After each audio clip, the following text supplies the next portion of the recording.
When the dopamine system is tethered to a particular pattern of focus, remember duration, path, and outcome. So it's like, okay, you sit down, maybe you don't get much text out, but then the next day you get 800 words of really solid text and you feel good. You're like, I'm into this. What does that dopamine system do?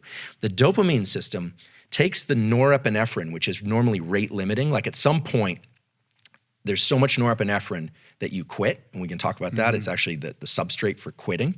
Dopamine can push that noradrenaline back down, and give you more room, more space to do duration, path, and outcome work, highly focused work. And I'm making duration, path, outcome synonymous with highly focused work.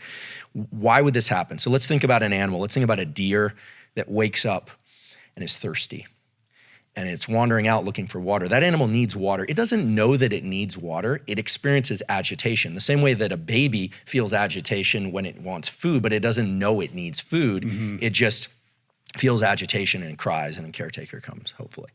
That deer is now foraging for something that it needs. And let's say it smells water, because deer can actually do that, and arrives at a stream and takes a sip of water. There's dopamine release then that puts it on a path to maybe a larger lake or something of that sort, or to be able to go achieve food.